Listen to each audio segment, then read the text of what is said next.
Despite the changes and advances in software development, the number one gripe from software developers about what makes their lives difficult hasn't really changed much over the decades.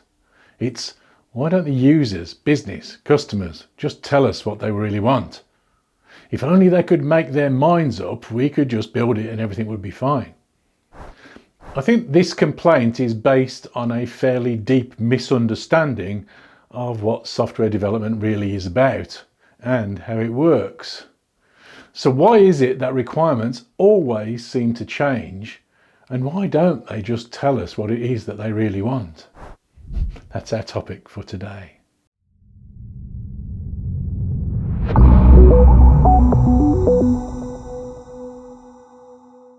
Hi, I'm Dave Farley of Continuous Delivery. Welcome to my channel.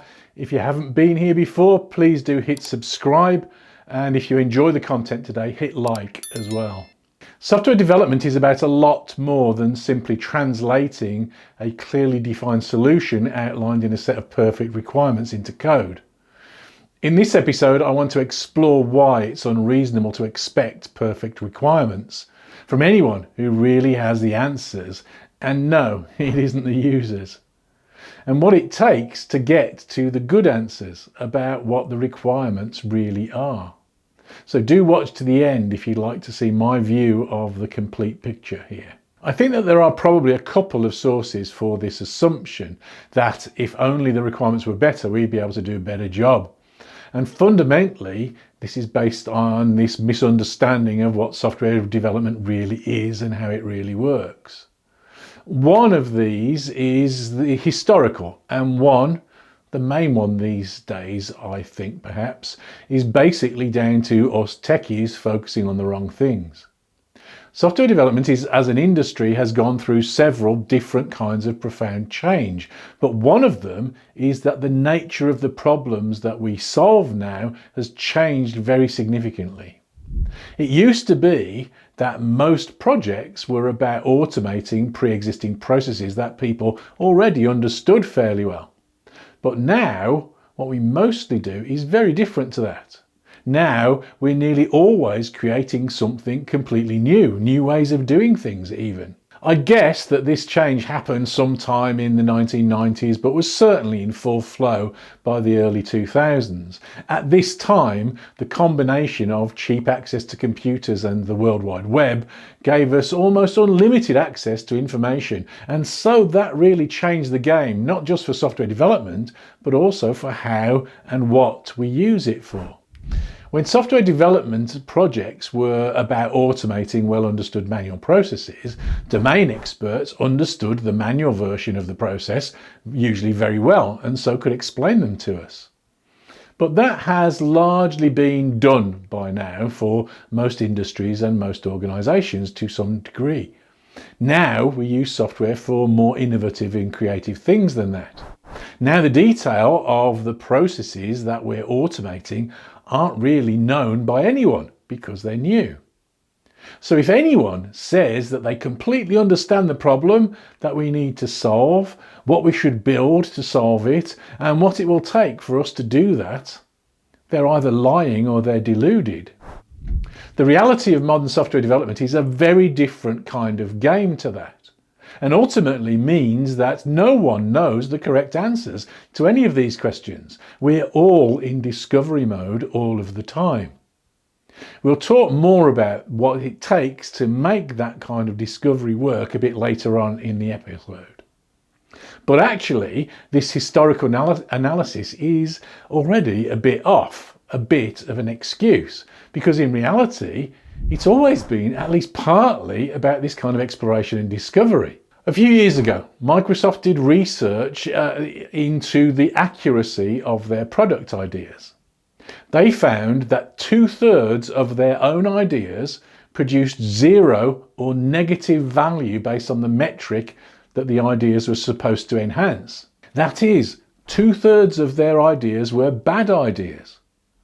Actually, I think we'd all agree that Microsoft are pretty successful as a software business. So most organisations are probably doing significantly worse than that. This isn't new data. This has always been true. Various analyses of the development of software products over many years has shown that we are not good at predicting what people really want from our software. They say things like 45% of features created were never used by anyone for internally produced software, or that 80% of software as a service system features are rarely or never used. Before we talk about how to cope with that kind of problem, let me say thank you to our sponsors. We are very fortunate on the Continuous Delivery channel to be sponsored by Equal Experts, Tricentis and Transfic. All of these companies offer products and services that are very well aligned with the topics that we discuss on this channel every week. So if you're looking for excellence in continuous delivery and in software engineering, please do click on the links in the description below to check them out and support them.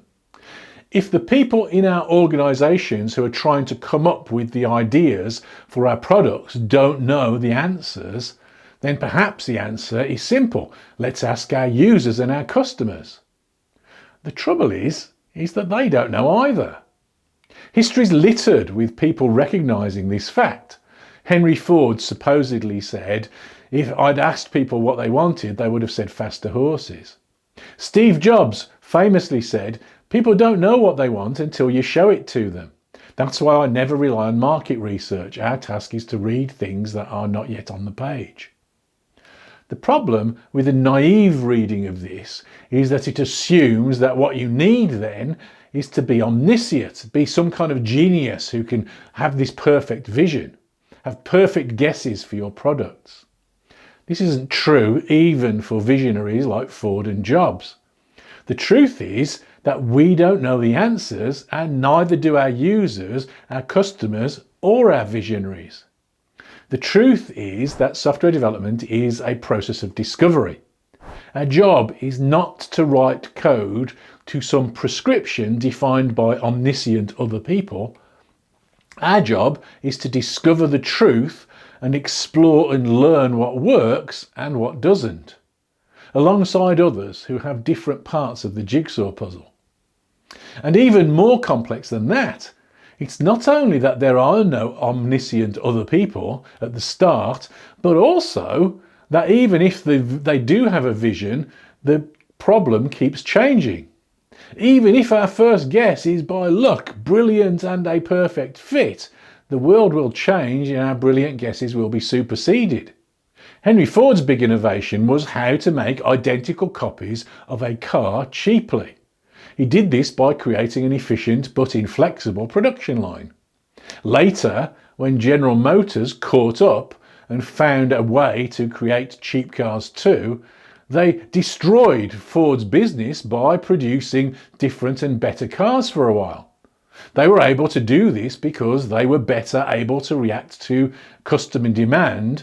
The customers, though, had evolved what they were demanding in what they wanted from the days of the enormous popularity of the Model T Ford.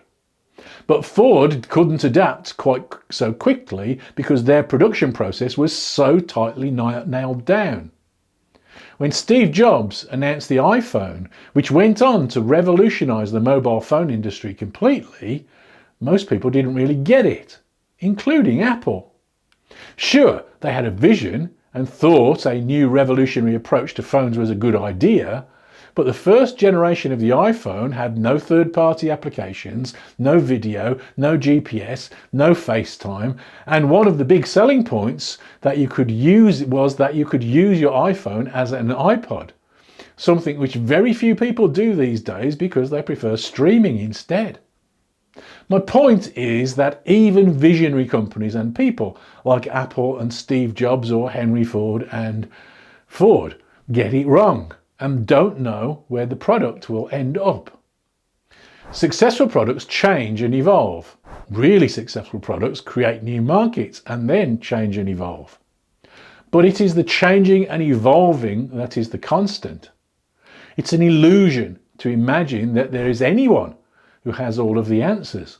And this is why it's so important to organise, to optimise for, and to allow that change and evolution to take place.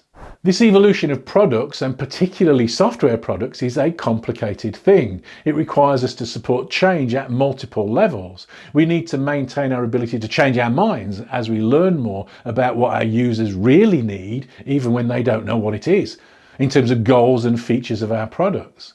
In terms of the software that we create, we need to be able to go back and change the software when we learn new things.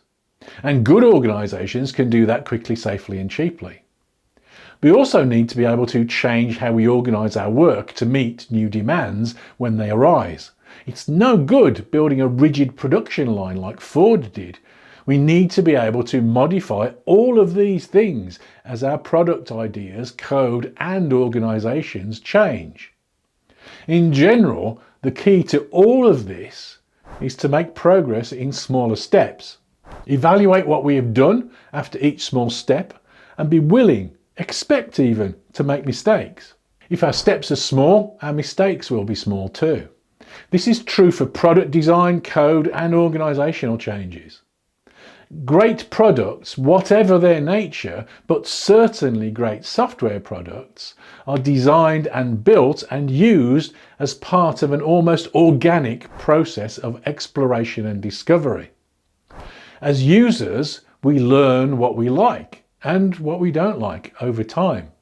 As business people and product owners, we refine our understanding of what our users like and don't like.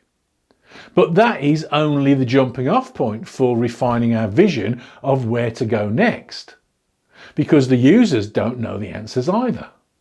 As technologists, we refine our understanding of the problems we're trying to solve step by step. The only alternative to this is for us to have a complete expert level of understanding of the entire problem domain before we start. And then, even if we did understand the problem as an expert, circumstances will change again and we'll need to react to those. Change is the reality of software development. It isn't a sign of incompetence on the part of the people who specify things. It's a fundamental of what software development is all about. Change is just as true, maybe even more true, for successful products as for unsuccessful ones. Imagining that we can ever understand exactly what we should build and exactly how we should build it is simply wrong. And I confess, to me, it seems like a rather naive way of thinking about software development. So the real answer is to organise ourselves and structure our work to make change easy, safe and low cost. In terms of code, don't complain if only they had got the requirements right. Instead, expect them and us to get things wrong and prepare for that by making it safe to get things wrong. My advice is to treat the ability to change your code as the main marker of its quality, and then follow Kent Beck's advice and embrace change. Thank you, thanks for watching, and if you enjoyed our stuff here today, please consider supporting our work on this channel by joining our Patreon community. Thank you, bye bye.